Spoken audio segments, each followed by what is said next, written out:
PM Manmohan Singh और सोनिया गांधी ने जम्मू कश्मीर के बनिहाल में देश की सबसे लंबी रेल सुरंग का उद्घाटन किया। ये सुरंग काजीगुंड बनिहाल रेल रूट पर बनी हुई है। इंडिया न्यूज से खास बातचीत में आईटीबीपी के डीजी अजय चड्ढा ने कहा है कि मौसम खराब होने के चलते राहत कार्य में बाधा आ रही है। डीजी के मुताबिक रेस्क्यू ऑपरेशन में अभी 2-3 दिन और लगेंगे। मंगलवार को गौरीकुंड में वायुसेना का हेलीकॉप्टर दुर्घटनाग्रस्त होने से 20 लोगों के मारे जाने की खबर है। अब तक 17 शव बरामद किए गए हैं। उत्तराखंड के मुख्यमंत्री विजय बहुगुणा ने मोदी की केदारनाथ मंदिर बनाने की मांग ठुकरा दी है। विजय बहुगुणा ने कहा है कि राज्य सरकार केदारनाथ मंदिर बनवाएगी। देहरादून एयरपोर्ट पर आंध्र प्रदेश कांग्रेस और टीडीपी नेता आपस में ही भिड़ गए। ये लोग आंध्र प्रदेश के लोगों को अपने अपने एयरक्राफ्ट में ले जाना चाहते थे। केदारनाथ में शवों के अंतिम संस्कार के लिए गढ़वाल सांसद सतपाल महाराज और विधानसभा के उपाध्यक्ष डॉक्टर अनुसुईया प्रसाद ने सिर मुंडवाकर पिंडदान किया। केदारनाथ में तबाही में मारे गए लोगों के अंतिम संस्कार की तैयारी की जा रही है। शवों की पहचान के लिए फोटोग्राफी की जाएगी और डीएनए को संभाल कर रखा जाएगा। उत्तराखंड में आपदा के बाद बाढ़ प्रभावित इलाकों में अब महामारी का खतरा मंडरा रहा है। गुप्तकाशी के रामनगर गांव में कम से कम 128 लोग बीमार होने की खबर है।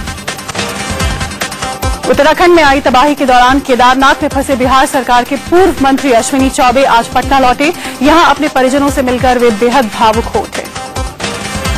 उत्तराखंड में तबाही से धराली गांव बुरी तरह से बर्बाद हो गया है। गंगोत्री के पास बसे धराली गांव में बने होटल मलबे में दब गए हैं। गुप्तकाशी में एक बार फिर से बारिश शुरू हो गई है। अचानक शुरू हुई बारिश ने रेस्क्यू पर ब्रेक लगा दिया है। गुप्तकाशी में सेना ने रेस्क्यू ऑपरेशन खत्म होने की बात कही है, लेकिन लोगों का दावा है कि अभी भी कई लोग लापता हैं। उनके परिजनों को उम्मीद है कि वो जरूर लौटेंगे।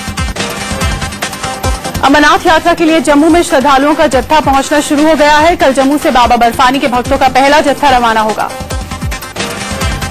उत्तराखंड में बाढ़ पीड़ितों की सलामती के लिए गुजरात के गांधीनगर में यज्ञ किया गया। यज्ञ में 150 पंडित शामिल थे। लखनऊ में राजनाथ सिंह ने आज उत्तराखंड के लिए राहत सामग्री से भरे ट्रकों को हरी झंडी दिखाई। उनके साथ यूपी के प्रभारी अमित शाह मौजूद थे। बेनी प्रसाद के बयान पर बीजेपी नेता बलबीर पुंज ने चुटकी लेते हुए कहा है कि कांग्रेस में टिकट कितने में बिकता है। कल बेनी ने कहा था कि कांग्रेस में पैसे लेकर टिकट बिकता है।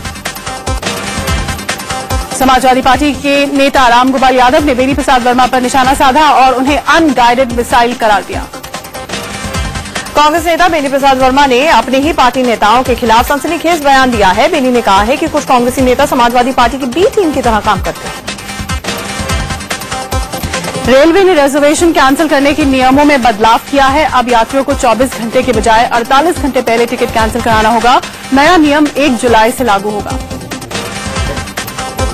अब रेल टिकट कैंसिल करना जेब पर भारी पड़ेगा। प्रति यात्री न्यूनतम कैंसिलेशन चार्ज बढ़ा दिया गया है। गुजरात में अमूल ने दूध की कीमत 2 रुपए प्रति लीटर बढ़ाने का फैसला किया है और दूध की बढ़ी कीमतें जुलाई के पहले हफ्ते से लागू होंगी। डॉलर के मुकाबले रुपया सबसे निचले स्तर पर आ गया है। $1 की कीमत 60 रुपए 30 पैसे पहुंच गई है। वहीं सोने के दाम में भी गिरावट दर्ज की गई है। मुंबई के मुलुंड इलाके में दिन दहाड़े तेंदुआ एक अपार्टमेंट में घुसकर एक कुत्ते को उठाकर ले गया। तेंदुए के शिकार की तस्वीरें सीसीटीवी में कैद हो गई। इस घटना के बाद इलाके के लोग दहशत में हैं। विंबलडन के फाइनल मैच में टॉस करने के लिए यूपी के मिर्जापुर की पिंकी लंदन रवाना हो गई है।